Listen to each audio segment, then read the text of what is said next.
السلام علیکم ورحمۃ اللہ وبرکاتہ۔ محترم سامعین کرام، برادران اسلام، حق اور باطل کے درمیان فرق کرنے کے لیے، سنت اور بدعت کے درمیان تمیز کی لکیر کھینچنے کے لیے تعلیم حاصل کیجیے۔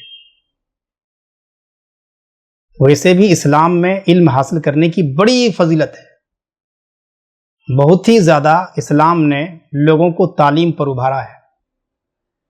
اللہ رب العالمین نے سب سے پہلے فرشتوں کے سردار حضرت جبریل علیہ السلام کو سورۃ العلق کی ابتدائی 5 آیات کو جو دے کر کے بھیجا نا غار حرا میں، ان 5 آیات میں 2 بار اقرا کا لفظ آیا ہوا ہے کہ پڑھیے، 2 بار علامہ یعنی تعلیم کا تذکرہ ہوا ہے، 1 بار قلم کا ذکر ہوا ہے۔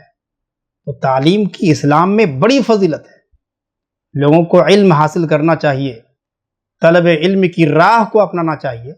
نبی اکرم صلی اللہ علیہ وسلم نے ارشاد فرمایا، صحیح مسلم حدیث نمبر 2696 کے اندر موجود ہے کہ من سلک طریقا یلتمس فیہ علما سہل اللہ لہ بہ طریقا الی الجنہ، جو آدمی طلب علم کی راہ کو اپنائے تو اللہ تعالیٰ اس کے لیے جنت کا راستہ آسان بنا دیتا ہے، اس لیے کہ علم آپ کو بتلائے گا کہ کون سا راستہ صحیح ہے، کون سا راستہ غلط ہے۔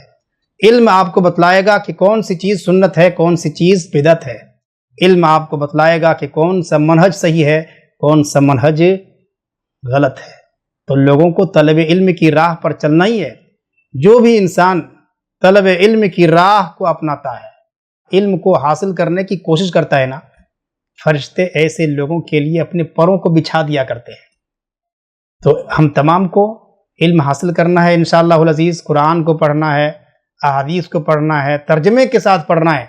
اللہ رب العالمین نے قرآن کریم کے اندر کیا میسج دیا ہے پڑھ کر کے دیکھنا ہے، نبی اکرم صلی اللہ علیہ وسلم نے کیا بیان فرمایا ہے، کون سے احکامات احادیث کے اندر موجود ہیں، قرآن کے اندر موجود ہیں، اس کو پڑھنا ہے۔ اگر سمجھ میں نہ آئے تو علماء کرام سے رابطہ کرنا ہے، علماء کرام سے رابطہ کرنا ہے، علماء کرام کے رابطے میں رہنا ہے انشاءاللہ العزیز۔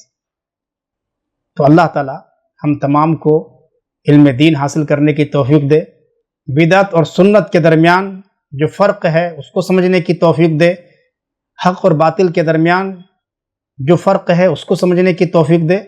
رب العالمین ہم تمام کو طلب علم کی راہ پر لگائے، آمین۔ وصلی اللہ علی نبینا محمد وآلہ وصحبہ اجمعین۔